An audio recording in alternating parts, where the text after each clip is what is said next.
정신 나간 연구자들, 실제로 자동차 안전 실험? 실제로 실험한 연구자들, 1993년 11월 한 신문에 이런 헤드라인이 걸렸다. 하이델베르크 대학교 연구자들이 압력 우하 테스트를 할 때 시체를 사용한 게 드러났습니다. 이 연구자들은 여러 개의 시체를 좌석에 묶어놓고 장애물을 향해서 빠른 속도로 차를 몰았습니다. 그러고 나서는 즉시 시체를 부검하여 갈비뼈의 부러짐이나 내부 상처들을 기록했습니다. 또 시체를 단단한 받침대 아래에 놓고 흉골의 중앙 부위를 눌러 우직근하고 부서질 때까지 압력을 가했습니다. 고영하 대본같이 들리는 이야기는 생체역학이나 외상역학 교재에서 쉽게 볼 수 있는 사례들이며 아직도 50년도 채 되지 않았습니다. 이 실험을 뒷받침하는 학문적인 논리는 간단합니다. 뼈가 얼마만큼 감량할 수 있는지 제대로 알려면 뼈가 부러질 때까지 구부려야 한다는 것입니다. 당연히 살아있는 개체보다도 시체로 실험하는 것이 더 용이합니다. 그와 동시에 이와 같은 실험은 의학계에 근본적인 질문을 던집니다. 이렇게 해도 되나요? 이렇게? 만일 그렇다면 누가 결정할까요? 이 수단은 어떤 목적을 위해서 정당화될까요? 윤리가 희생되어야 한다면 지식을 위해서 어느 정도까지 희생될 수 있는 것일까요? 항상 유쾌하지만은 않은 질문, 하지만 누구나 인생에서 한번 던져봐야 하는 질문입니다. 이 실험들이 윤리에 어긋나는 것이라 해도 생명역학의 덕을 보며 사는 것은 사실입니다. 교통사고 사망자의 3분의 1이 이 흉곽과 흉부의 장기 손상으로 사망합니다. 70년 2만 명이 교통사고로 사망했는데요. 오늘날로서는 도저히 상상할 수 없는 숫자입니다. 이 실험은 우선 흉곽이 얼마나 견고한지를 보여주었습니다. 흉곽은 40kg의 압력, 400kg의 압력 구하를 견뎌내고 6cm 깊이로 늘려야 겨우 부러집니다. 하지만은 도로 위에서는 비교적 낮은 속도에서도 그 정도 충격에 도달합니다. 정면 충돌의 경우에는 어떻게 그 엄청난 기계적인 폭력을 완화할 것이며 운전자의 생명을 보호할 수 있었을까요? 우리 주변에서 아주 흔히 볼 수 있는 것입니다. 바로 안전벨트와 에어백의 개발인데요. 안전벨트와 에어백은 생체역학의 독보적인 성공담으로 그 어떤 발명도 이렇게 많은 목숨을 구하지는 못했을 것입니다.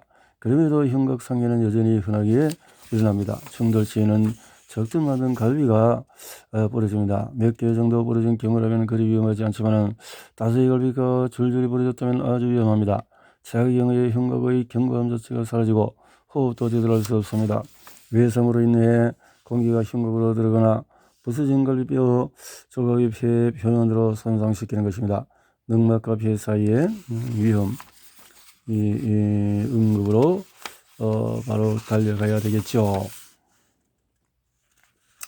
숨쉬기를 돕는 늑간근과 행경막, 갈비뼈 사이의 틈으로 근육이 지나가는데 늑간근이라고 근육입니다.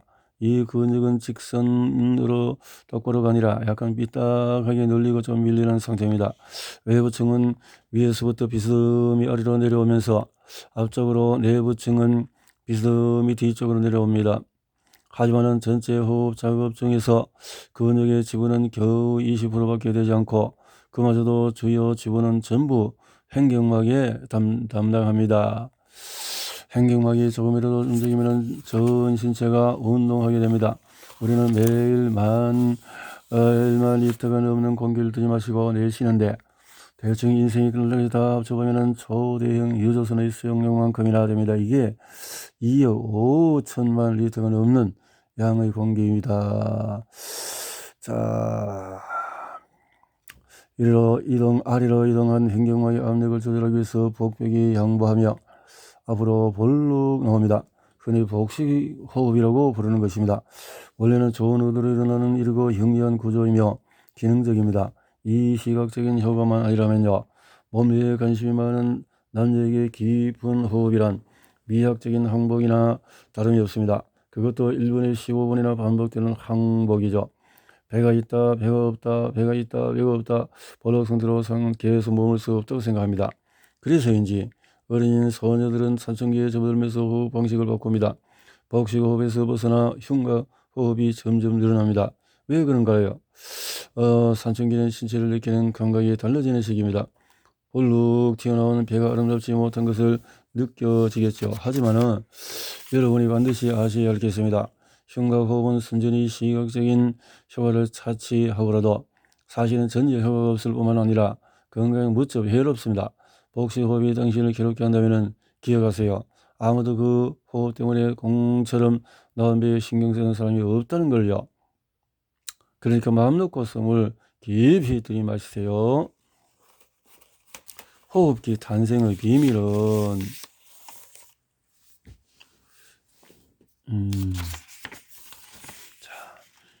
2012년에 세계 최고의 근위의학 저널 성인의 폐 성장에 관한 근거라는 논문이 게재되었습니다.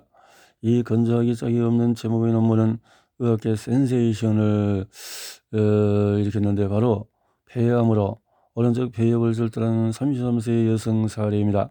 이 환자는 폐암 수술 이후에 15년 동안에 남은 왼쪽 폐의 크기가 점점 커졌습니다. 하지만 이 환자는 경우가 좀 달랐습니다.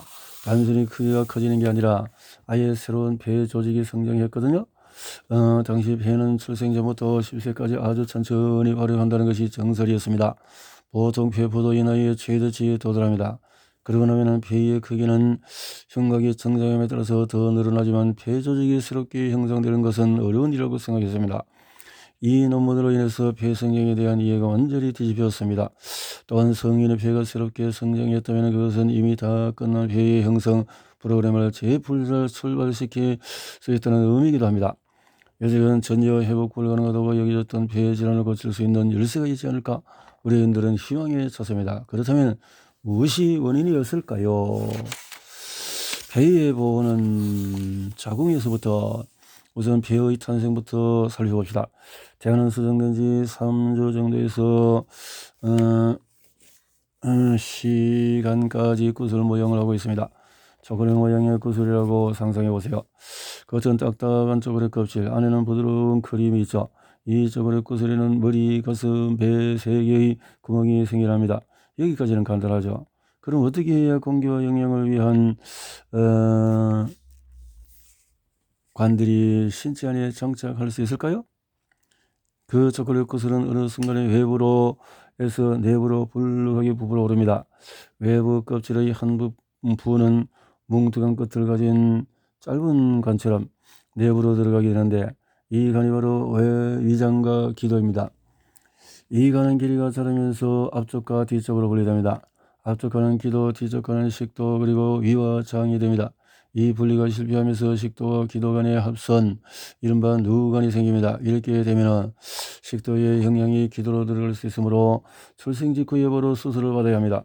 모든 장기가 그렇겠지만 폐의 발생을 위해서 임신 초기 4주 동안은 굉장히 조심해야 합니다. 이 시기에 장기 기형이 생긴 경우 대부분 생존하지 못하기 때문입니다. 일단 이 시기를 무사히 잘 넘기세요. 그리고 수정 후에 약 25일이 지나면 형성된 기도의 아래쪽 끝에서 작은 봉우리, 즉 폐엽을 볼 수 있습니다. 오른쪽의 저 분열은 해외적이고 삼겹이고 그 외의 모든 싹은 정확히 2개로 분열됩니다. 그래서 오른쪽 폐에는 3개 엽, 왼쪽에는 2개 엽이 되는 것이 있지요. 혈관은 폐의 간에서 생기는 것이 아니라 임신 약 30일째 되는 날 조그마한 심장으로부터 자라는데 심장은 그 이전에 초콜릿 구슬 속의 크림에서 형성되었습니다. 생성된 이 작은 혈관 뭉치는 즉시 그러니까 기도를 찾아 나섭니다. 전혀 앞이 안 보이는 상황에서도 어둠을 두둥갑니다. 시간이 적당히 흐르면 혈관과 기도의 첫 만남이 이루어집니다. 혈관들은 정직하게 기도를 따르고 포도가 가지에 매달리듯이 기도의 곁에서 자라납니다. 기적은 여러 번 일어납니다. 횡경막이 막이 자라니까요. 그러니까 인대로 이루어진 이 장기 역시 초콜릿 구슬 속의 크림에서 발생하며 임신 4주 때부터 천천히 흉곽과 복강을 분리합니다. 그리고 임신 10주째부터 횡경막이 움직입니다. 아직 잘 조절되지 않는 이 최초의 격려운동은 아이의 기도 안으로 양수가 흘러들어가고 다시금 밖으로 흘러나가도록 합니다. 기관지 안으로 유입된 양수는 기관지와 혈관의 성장을 지원합니다. 기관지와 혈관은 흉곽 안에서 점점 더 큰 공간을 차지하게 됩니다. 곧 기도의 18번째 분열이 이루어져서 자리가 부족해지거든요. 기도와 혈관은 이제 결혼식 목전에 두고 있는데 대부분의 결혼은 그 볼들처럼 다이어트를 합니다. 사진에 예쁘게 나와야 하니까요. 통통했던 기도와 외피는 세밀해지고 좁아지며 임신 2주 10주쯤에는 정말 미세할 만큼 얇아져서 기도와 혈관 사이에 직접적으로 공기를 주고받는 접촉이 생겨납니다. 아직 완전한 기능을 갖춘 배포는 아니지만 일단 최초의 가스 교환을 하기는 충분합니다. 배포, 기관지, 폐조직, 동맥과 정맥, 이렇게 이산화탄소와 산소를 교환을 하게 되어진다는 건데요. 임신 20주가 되면은 20주 태아의 생존 가능성은 극적으로 높아집니다. 그리고 임신 24주부터는 배포 형성이 최고에 달합니다. 배포들은 안정적인 액체막인 배계면 활성제를 생산하기 시작하거든요. 모든 것이 잘 되면 신생아는 5천만에서 1억 개의 성숙한 배포를 가집니다. 하지만 아직도 전부 다 끝난 건 아닙니다. 보통 15세가 될 때까지 배포의 숫자는 최대 약 4억 개 정도까지 늘어납니다. 어마어마하죠.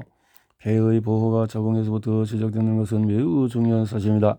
이는 임산부뿐만 아니라 그의 배우자에게도 큰 책임이 따르니까요. 미수가 분야의 의학적인 발견에도 불구하고 성숙하지 못한 배를 가지고 태어난 아기는 평생을 고통을 받습니다.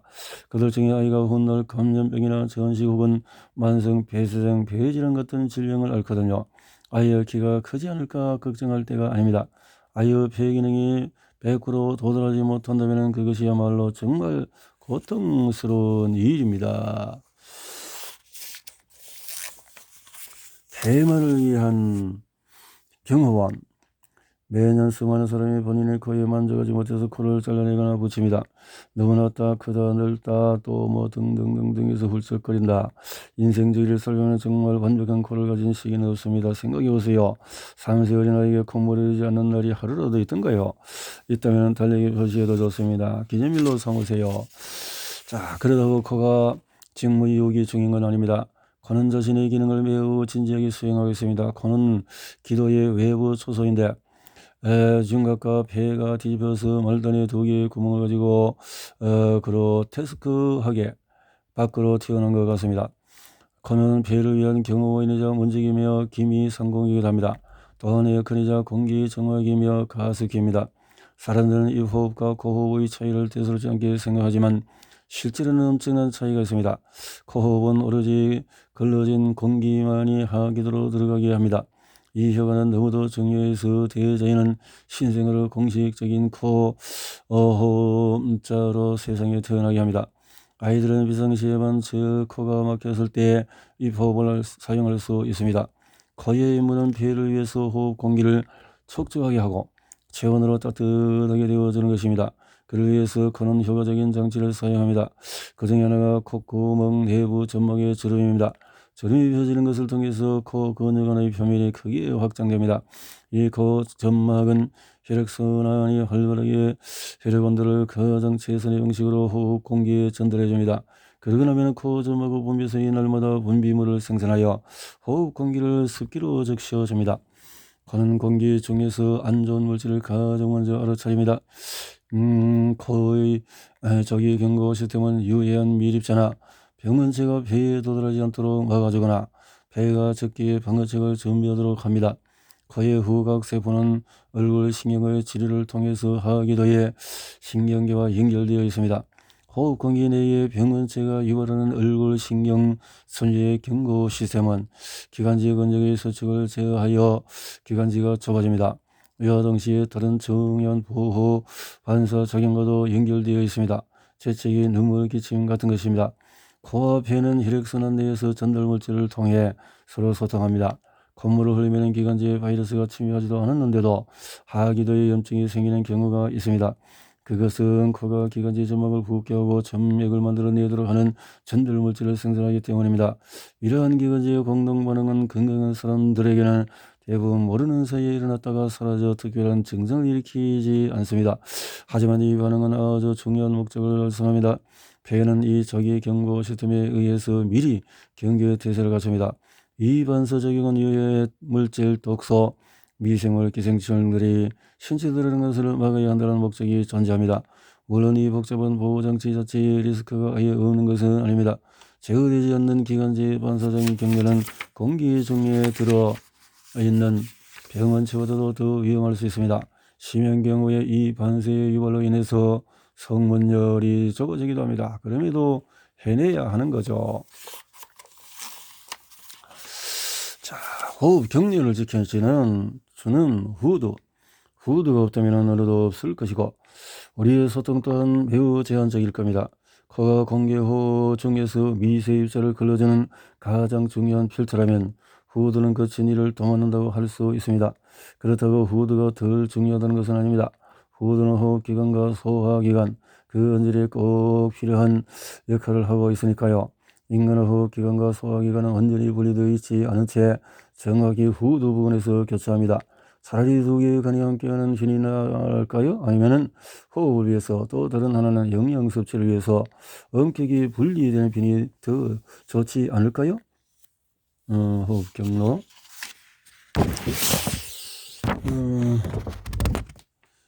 그래서 그렇게 형성되지 않은 이유를 설명해 볼까 합니다. 먼저 콧구멍은 너무나도 막히기 쉽습니다. 숨 막혀 죽지 않기 위해서는 항상 대안이 필요하겠죠. 그래서 인간은 다른 개체와 비교해서 생리적으로 발광미인이기 때문에 극도의 지구력을 요하는 일도 해낼 수 있지만 최대의 기능을 발휘하려면 고작 콧구멍만으로 부족합니다. 이 호흡으로 빠르게 전환하는 방식이 필요하죠. 그러다고 해서 호흡기관과 소화기관이 연결되면 원하지 않은 내용물의 교환이 일어나서 끔찍해집니다. 공기가 소화기관으로 들어가고 영양분이 호흡기로 들어가면 어떻게 될까요? 앞의 경우에서 트림이 나올 뿐이지만 후자의 경우에 질식으로 죽음에 이를 수도 있습니다. 바로 이것을 후드가 막아주는 것입니다. 그럼 기특한 후드의 구조를 살펴볼까요? 남성들에게서 외부로 돌출되어 있는 소위 아담의 사고라고 불리는 것이 후드의 가장 큰 부분인 갑상연골입니다.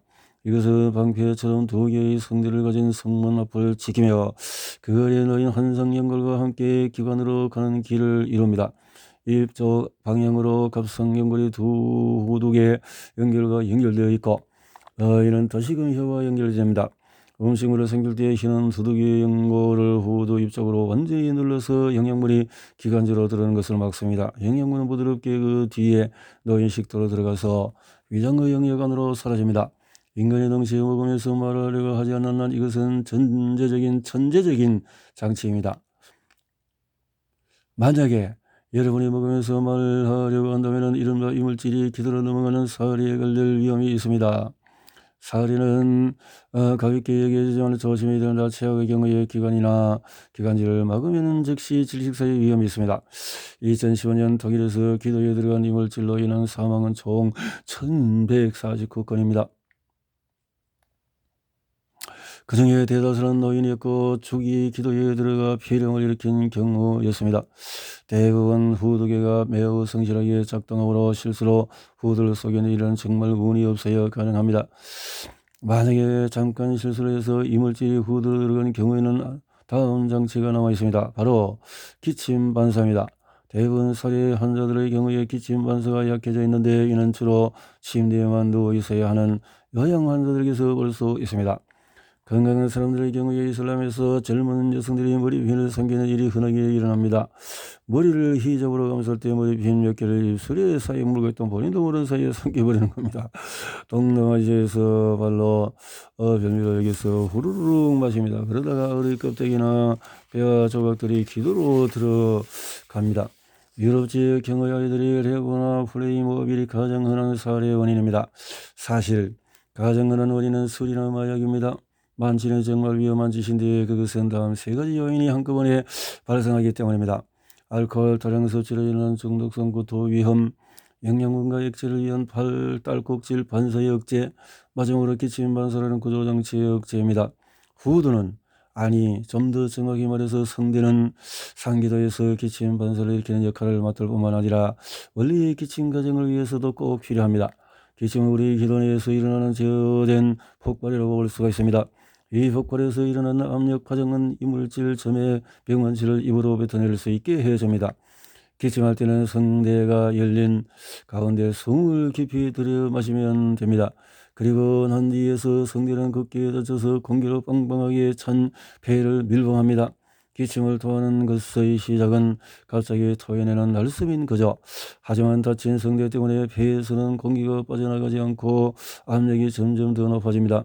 압력이 충분히 높아지면 성대가 열리고 눌렸던 공기가 폭발적으로 빠져나가 기관지 밖으로 배출됩니다. 말하자면 우리 몸의 최강 압력 조절 밸브인 셈입니다. 언제라도 어디에서라도 몸 안에 압력이 쌓이려면 엄격하게 닫힌 성대가 필요합니다. 그리고 압력은 아주 기초적인 준비물입니다. 여러분은 압력 없이 소변이나 대변을 보는 게 가능한가요? 아주 열심히 노력하면 가능하겠지만요. 어렵습니다. 그렇죠?